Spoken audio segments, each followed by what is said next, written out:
Señorita, acabo de cruzar la frontera y no me agarró la mira. ¿Usted cree que me puede ayudar con mis papeles? Tranquila, niña, yo te lleno tu aplicación de asilo, te consigo tu permiso de trabajo, la residencia. ¿Eres casada?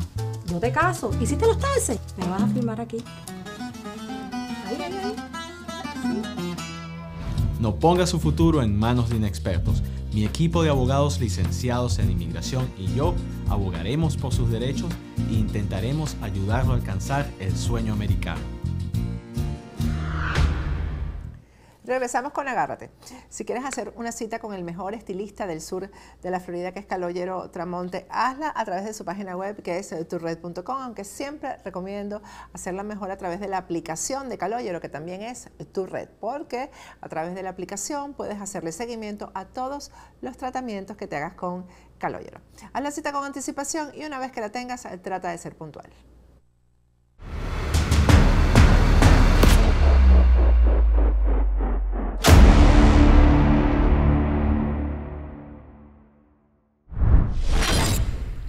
Regresamos con Agárrate y el tema de Israel y el enfrentamiento con Hamas. Pues cada día, lo que está ocurriendo en Gaza, cada día pues se pone más delicado. Vamos a conversar con un experto. Es un periodista, un colega, Elías Levi Benarroch. Ya está conectado con nosotros vía Zoom. Buenas noches, Elías, ¿cómo estás? Audiencia. Elías, tú ya yo tengo la información, pero para nuestra audiencia, ¿cuán cerca has estado del conflicto de Israel? Bueno, tan cerca como se pueda estar. Lo he vivido durante 20 años. He pasado bastantes guerras. Mi primera fue la primera guerra de Irak, para que te hagas una idea, en 1991, con el lanzamiento de Saddam Hussein de aquellos cohetes Scud que nunca creímos que podrían estar cayendo en Israel. Me acuerdo que yo era estudiante, y después, cuando volví ya a los años como periodista, pues obviamente he visto intifadas, he visto procesos de paz, he visto elecciones, he estado en medio de varias guerras, he estado en la guerra del Líbano, he estado en la retirada de Gaza, conozco bien la zona y de hecho he vivido ahí durante más de 20 años. Yo quiero comenzar con algo que, bueno, yo creo que nos está ocurriendo a todos los periodistas que tocamos el tema.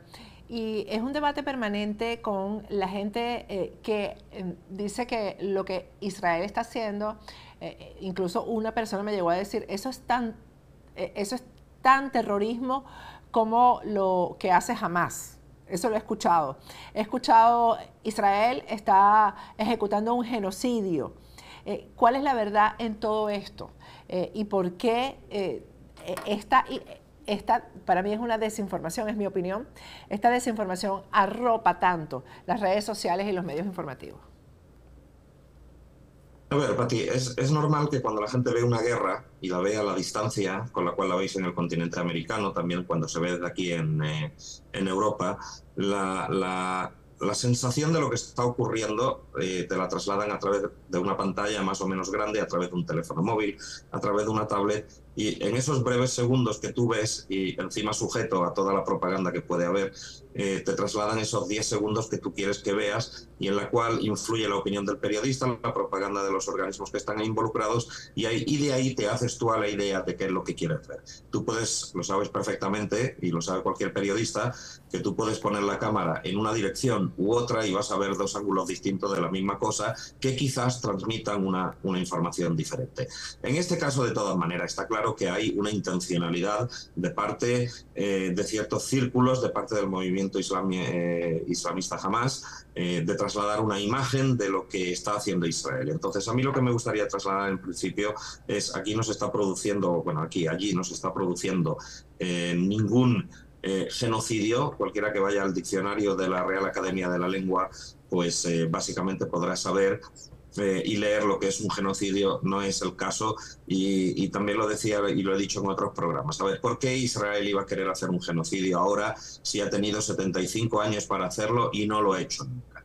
Entonces, creo que es un absurdo que el uso político de la palabra genocidio, y lo dice alguien que además es judío y que, como bien sabes, el pueblo judío ha pasado uno de esos genocidios.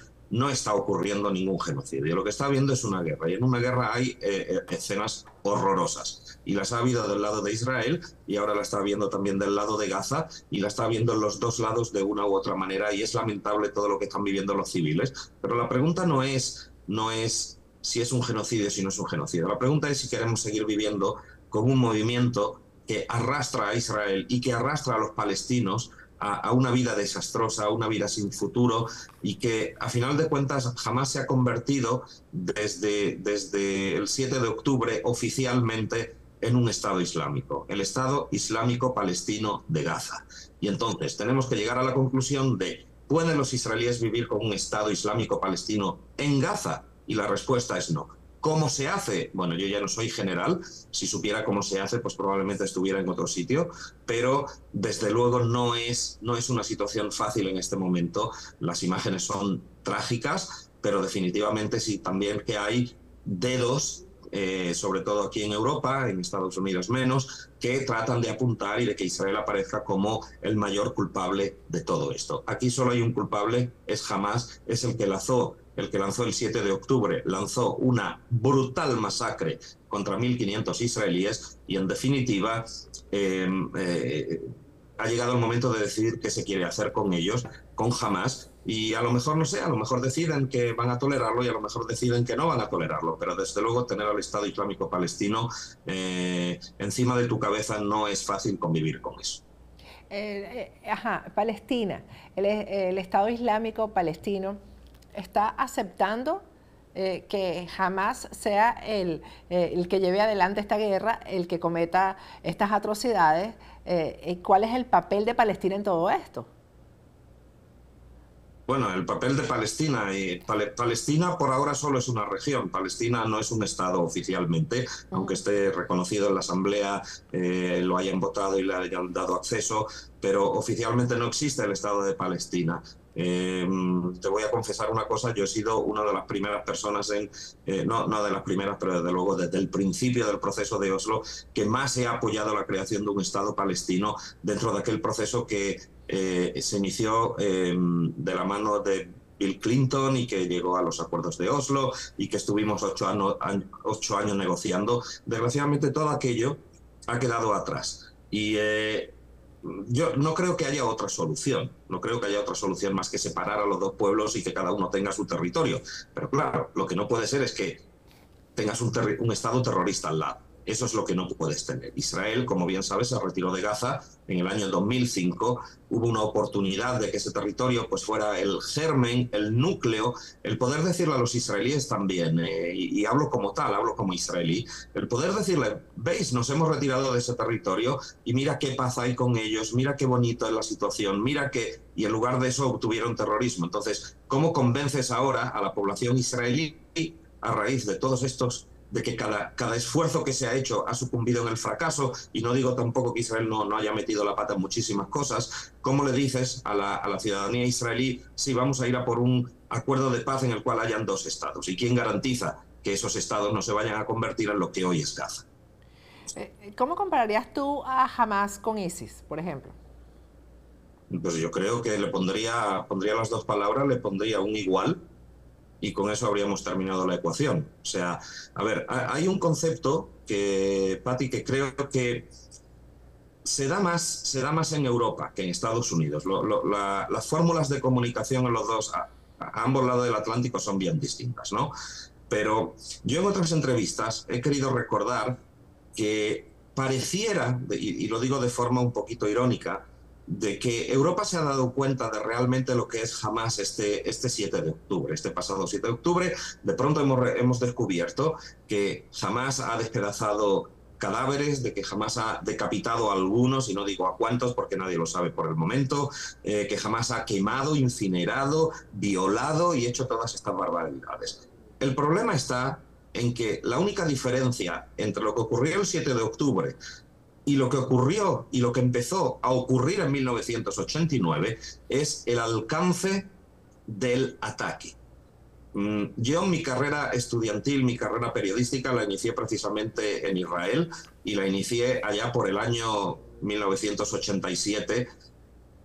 Y ya en el año 87 justo es cuando también se crea el movimiento islamista Hamás, en aquel momento como una unidad religiosa que hiciera contrapeso a la Organización para la Liberación de Palestina, que por aquel momento todavía estaba secuestrando aviones. Y entonces resulta que 2 años después secuestran a 2 soldados, y esos 2 soldados, uno de ellos no llegó a ser encontrado durante 7 años, el cadáver, porque el jeque, el líder religioso del movimiento islamista, sencillamente no revelaba la información.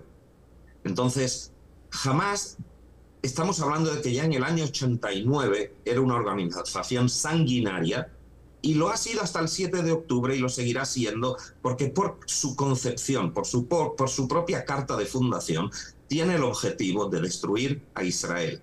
Y ve al judío, lo ve como el infiel, y para ellos están como, bueno, pues como en la Edad Media en las cruzadas, ni más ni menos. Entonces, desde 1989, Hamás ha estado matando gente. Probablemente en todos esos atentados que Hamás haya perpetrado hayan muerto mucha más gente que los 1.500 o los 1.400 que murieron el 7 de octubre. Lo ha hecho con no menos crueldad, como aquel famoso atentado en el cual voló un hotel en medio de una fiesta muy simbólica del judaísmo, que es la Pascua. 30 personas murieron con una de esas bombas, pero también lo ha hecho en el restaurante Esbarro de Jerusalén, lo ha hecho en 20 y tantos autobuses, lo ha hecho por las calles, lo ha hecho... Jamás ha sido de siempre la misma organización terrorista. Sencillamente, como eran pequeñas cantidades, pasaba más desapercibido. Ahora, claro, con 1.500 muertos o con 1.400 muertos, pues hombre, decir que no es una organización terrorista como que ya suena un poquito raro. Pero también es cierto que hay muchos países que lo tenían ya tipificado como organización terrorista desde la segunda intifada, o sea, estamos hablando de hace 17, 18 años, y también hay medios que le limpian la cara, medios de comunicación, que por las razones que sean, que no las sé, tratan de limpiarle la cara a este movimiento y ponerle el romanticismo de movimiento de liberación. Creo que no es el caso. Creo que cualquiera que haya visto las imágenes de esta masacre, yo las veo todos los días como todo el mundo.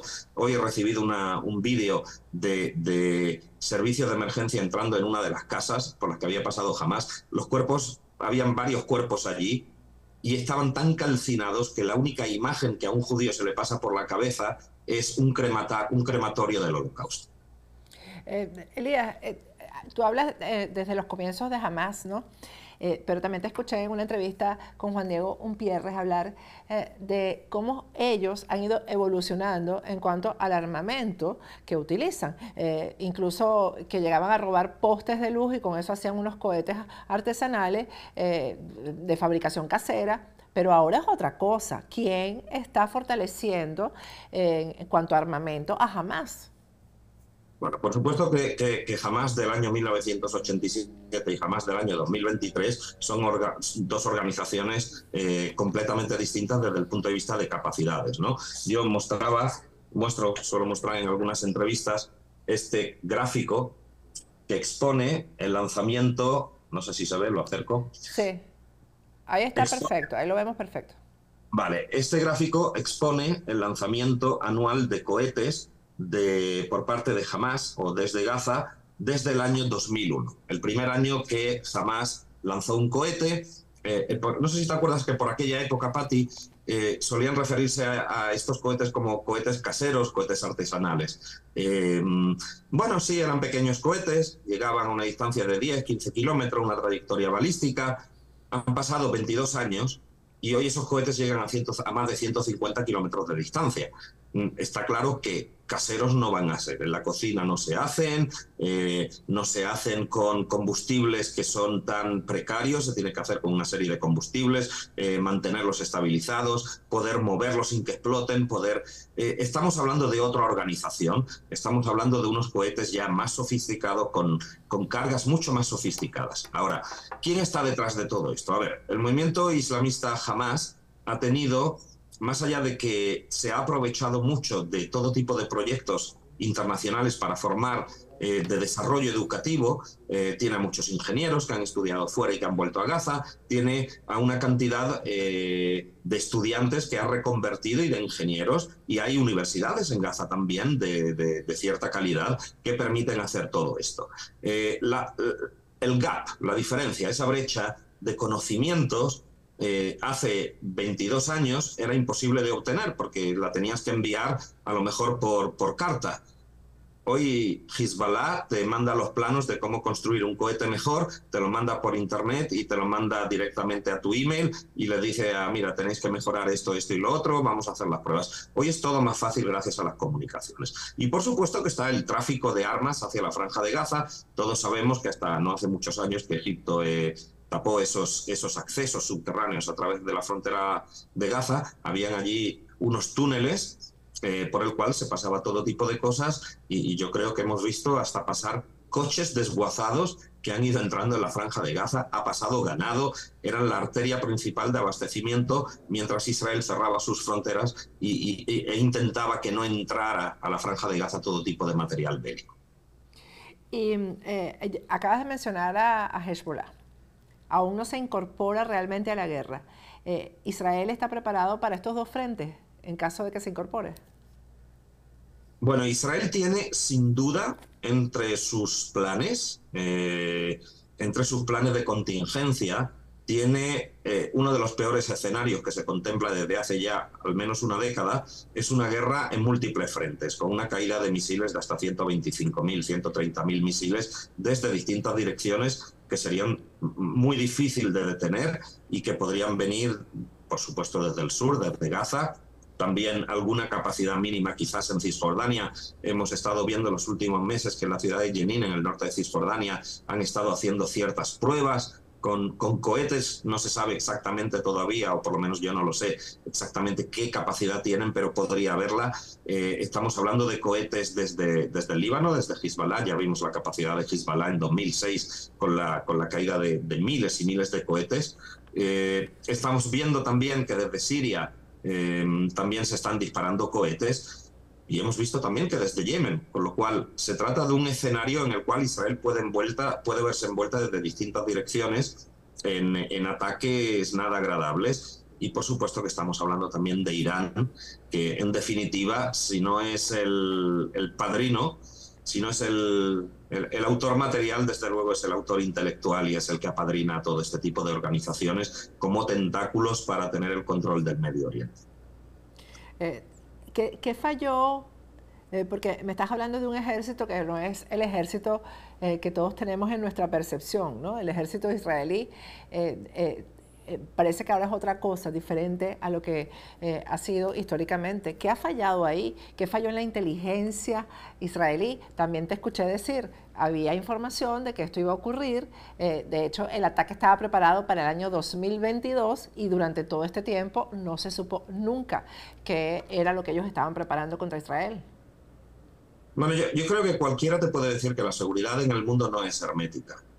¿Qué falló en el 11S en Estados Unidos? ¿Qué falló en Pearl Harbor? ¿Qué falló en...? A veces tardamos décadas, o los historiadores tardan décadas en descubrir qué es lo que falla en este tipo de procesos en los cuales se producen auténticas tragedias. Israel ya había pasado por un fallo de inteligencia de esta envergadura, quizás mayor, durante la guerra de 1973, cuando Egipto y Siria consiguieron eludir toda la vigilancia de la inteligencia israelí, que pese a haber recibido una cierta información, la descartaron como poco fiable y al final se produjo la guerra e Israel se vio invadida en una guerra casi existencial. Parece que aquí también hubo algún tipo de advertencia. Se ha publicado en medios israelíes que el viernes por la noche el jefe del servicio interior Shabak, a diferencia del Mossad, que se encarga de zonas más alejadas de Israel, sería el FBI, el equivalente al FBI, digamos, fue convocado a la oficina a verificar ciertas pruebas. ¿De acuerdo? Se presentó en la oficina, parece que despachó a una unidad hacia el sur como precaución, pero que también descartó. Entonces, ¿qué es lo que falló? Pues está claro que habrá que preguntarle a esa persona que recibió esa información por qué no se fió de ella.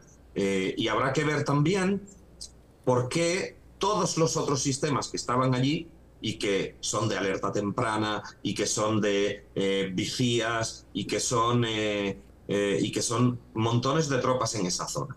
También ha habido una preparación altamente sofisticada de parte de Hamás, lo cual hay que decir que hace que se haya comportado más como un ejército de un país en toda regla que como una mera organización terrorista.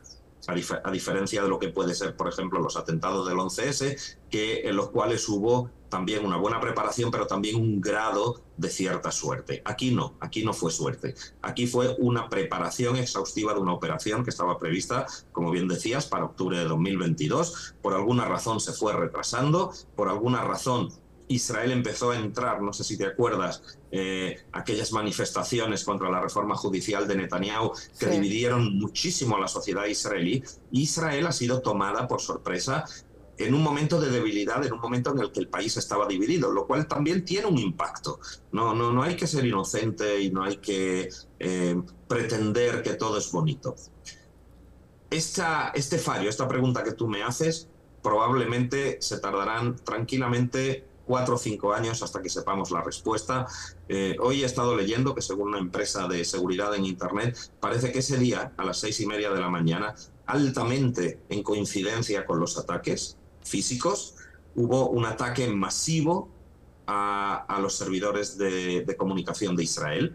Eso también podría ser parte de una estrategia, todavía no está decidido. Lo único que se sabe es que si el ataque empezó a las 6:30, a eso de las 6 o 6:30 o 7, hubo una entrada masiva a ciertos servidores israelíes, no precisamente servidores militares, sino servidores de comunicación, que provocaron que se bloquearan ciertos procesos. Y estamos hablando de que si por segundo un servidor puede aceptar miles o decenas de miles de conexiones, depende del potencial del servidor, aquí estamos hablando de una entrada masiva por segundo de cientos de miles. Está claro que eso bloquea un servidor cuando todo el mundo entra. Según estaba leyendo en ese informe, se menciona que esa capacidad tecnológica no parece ser que la tuviera Hamás, sino que se asemeja más a la capacidad tecnológica de guerra cibernética de un Estado. También eso habrá que investigarlo. Por ahora... ¿Y qué Estado sería? ¿Qué Estado podría ser, Elías? Bueno, si quieres sacamos las bolas y empezamos a tirar. A ver, se baraja como pura conjetura. No se sabe absolutamente nada. Pero si fuera un Estado, obviamente el primer sitio al cual se mira es a Irán. Irán, claro. Insisto, pura conjetura en este momento. Eso los técnicos y los expertos en ciberseguridad israelíes lo tendrán que revisar. Pero también podría haber alguna, quizás... se mencionaba en la nota, no es que lo digo yo no soy experto en ese tema, se mencionaba en la nota a grupos, llamémoslo prorrusos, o grupos interesados rusos. ¿Cómo ves tú la reacción de la Unión Europea frente a esto? A ver, la posición que ha destacado la Unión Europea ha sido, en cierta medida, notablemente favorable a Israel. No sé si te acuerdas que tanto la presidenta de la Comisión como la alta dirigencia de la Unión Europea fueron de los primeros, segundos o terceros, llegaron antes que Biden, por cierto, a Israel, y fueron a expresar el pésame. Y incluso el Parlamento Europeo pasó que es muy extraño, porque el Parlamento Europeo suele ser más reacio a Israel, pasó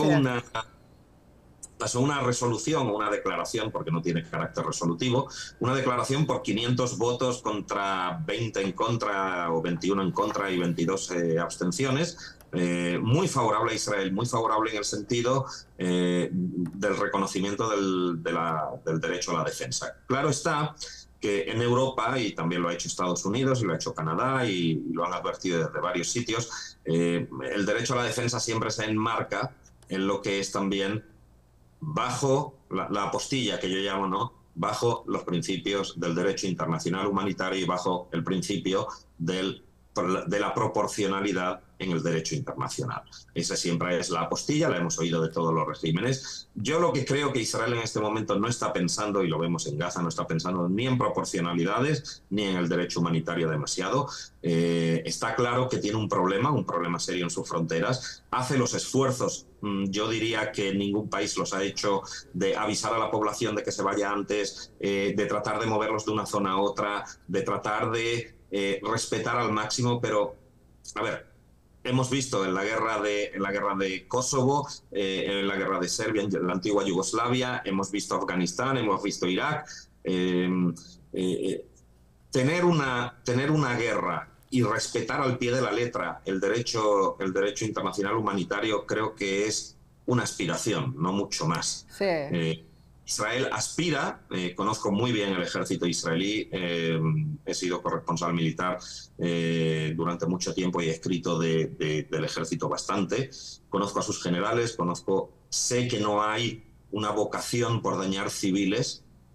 Esto ocurre durante una guerra, ocurre en condiciones, ocurre muchísimo más. Están muriendo muchos civiles, es realmente lamentable, pero volvemos otra vez al huevo o la gallina, y a la situación en la cual, si tú tienes un sitio, una lanzadera de misiles en medio de un barrio de población civil, es que es realmente casi vertiginoso, porque sencillamente utilizan a la gente y utilizan los edificios civiles como escudos. Entonces, ese es el gran reto de Israel. Lo están tratando de hacer, las imágenes no son menos agradables y la destrucción, pues obviamente es notoria, y el número de víctimas, pues también es, obviamente, de víctimas civiles es bastante alto. Elías, finalmente, Israel se caracteriza por ser de guerras cortas y rápidas, ¿no? ¿Qué va a pasar en esta? ¿Es diferente? Bueno, pues es una fabulosa pregunta la que me haces, porque efectivamente Israel es un país de, como digo yo, de guerra de 6 días, ¿no? Exacto. De guerras que duran menos de un mes, como la de Yom Kippur. Bueno, tuvo una proyección en la parte siria, tuvo una proyección de unos meses más, pero era muy limitado y ya estaba el alto el fuego.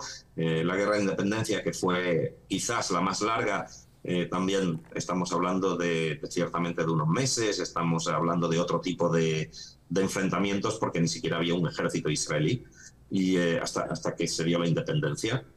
Esta guerra es una guerra para la cual no tenemos, lo que decimos conocer la historia más o menos militar de Israel, no tenemos prototipos, no tenemos modelos, no tenemos... Ya sabes tú que a los periodistas nos gusta mucho comparar y decir esto fue así en tal año.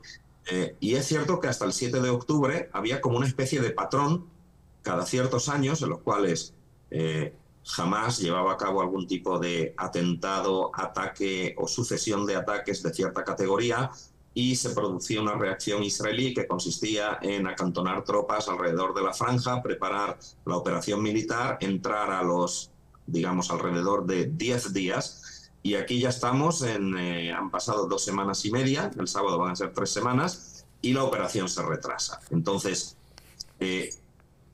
a mi entender, y también a entender de cosas de otros expertos locales que he estado viendo, parece que no solo hay un problema con la cuestión humanitaria que está pidiendo Estados Unidos a Israel, que retrase su operación para dar tiempo a ciertos mecanismos, ¿no?, que están relacionados también con cuestiones humanitarias israelíes.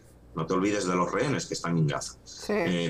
220. Entonces, Estados Unidos también está tratando, junto con Qatar, junto con otros países, de aliviar esto de alguna manera, de tal forma que esas personas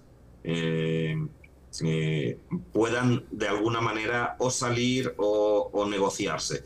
Todas esas negociaciones, por supuesto, no pueden lanzar una operación en ese momento. También está la situación humanitaria en Gaza, cada vez más deteriorada, que necesitan, bueno, pues los países occidentales reconocen el derecho a la legítima defensa, pero claro, también tienen que dar unas respuestas a las circunstancias humanitarias de Gaza. Entonces, se produce lo que se llama una brecha, un gap, ¿no?, entre el objetivo militar y el objetivo político.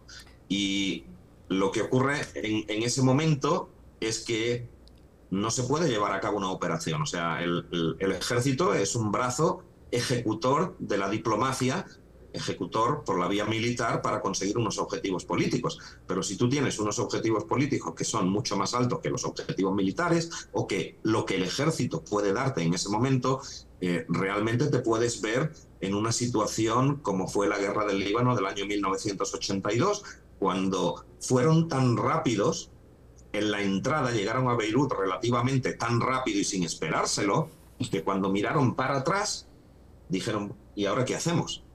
Y se vieron empantanados en Beirut durante 3 años. No sé si te acuerdas que la solución, y estoy tirándote aquí una posible idea de lo que quizás aquí pueda llegar a negociarse, no lo sé, lo hago meramente tratando de coger patrones de otros conflictos. En aquella guerra del año 82, Israel, después de sucesivos ataques por parte de la OLP contra Israel, incursiones, todo tipo de escaramuzas, tomó el Líbano hasta Beirut y se solventó con una retirada hasta el río Litani, hasta atrás de Israel, a la vez que todo lo que era la cúpula de la OLP se desplazaba a Túnez para estar lejos de los focos de poder. Veremos a Sinwar y veremos al liderazgo de Hamas quizás en Qatar, no sabría decirte, pero es una de las posibilidades que pueden estar barajándose, de que a cambio de que esto no evolucione a una guerra regional, quizás Hamas pues esté dispuesto a emular aquel principio del Líbano. Que yo no lo creo, pero no sé. No, yo tampoco. Me has preguntado y te he dicho tratando de sacar algún patrón parecido, y eso es lo más parecido que existe. Lo otro sería lo que tú me decías, una guerra de años. De años, sí. Bueno, quizás Israel esté jugando también al desgaste, ¿no? Al desgaste político, diplomático, militar. Puede estar jugando a eso, ¿no? El desgaste también lo sufre Israel. Sí. Está claro que hay un desgaste político, pero el mayor desgaste, a final de cuentas, Gaza en este momento es una zona destruida con 2 millones de personas en una crisis humanitaria. Esa crisis se va a hacer todo el tiempo cada vez más grave. El que va a sufrir los daños de imagen, el que va a sufrir los daños a su economía, el que va a sufrir los daños a sus exportaciones, el que va a sufrir una caída de sus créditos, de sus índices de crédito internacionales, es Israel, no es Gaza. Entonces, ¿puede la sociedad israelí a estas alturas permitirse una guerra de desgaste en la cual tenga que ocupar un territorio como Gaza, que es una ratonera, que es una trampa para los soldados israelíes? Lo voy a preguntar ya como padre, ¿no? Sí. ¿Estamos los israelíes preparados para que nuestros hijos estén y repitan lo que hubo en Líbano? En el año 2000 fueron 4 madres las que desgastaron al gobierno israelí y forzaron la retirada del Líbano. Y todo era porque no estaban dispuestos más a sufrir la pérdida diaria, casi diaria, de soldados en escaramuzas ocupando un territorio. Aquí vamos a tener muchas más de 4 madres y mucho más de 4 padres. Muchas más. Te iba a preguntar eso, que hasta qué punto en este momento los israelíes están dispuestos a inmolarse, pues, por el Estado de Israel. Bueno, los israelíes no nos inmolamos, ¿de acuerdo? Porque el término inmolación es cuando decides irte y sacrificarte por ti mismo. En el judaísmo bien sabes que la vida es el valor máximo que una persona puede tener. Creo que en el judaísmo hemos aprendido con el paso de los años a apreciar lo que es la vida. Hemos estado perseguidos a lo largo de 2 milenios, hemos pasado un genocidio, hemos pasado una expulsiones de numerosos países de Europa, y en definitiva sabemos darle ese valor a la vida. También nos lo exige nuestra religión, la vida, cualquier cosa por salvar la vida. A diferencia quizás de ese islamismo radical, extremadamente radical, que ve en la vida después de la muerte como una inmolación, ve en ello el futuro del alma. Nosotros, la pregunta yo creo que estaría mejor formulada si fuera hasta qué punto los israelíes podemos resistir una guerra prolongada. Y yo creo que en ese sentido vuelvo a tu pregunta original cuando me decías que Israel está acostumbrada a guerras cortas. Israel está acostumbrada a guerras cortas, la economía está acostumbrada a guerras cortas, la sociedad está acostumbrada a guerras cortas y cualquier cosa que exceda de varios meses, yo creo que empezaría a fracturar seriamente a la sociedad de Israel, que por cierto ya vimos que estaba fracturada antes de la guerra. Así es. Bueno, muchísimas gracias, Elías Levy. Gracias por este contacto y por tanta información. Gracias a ti, Pati. Gracias a todos. Vamos a ir a un corte y al regreso seguimos con Agárrate.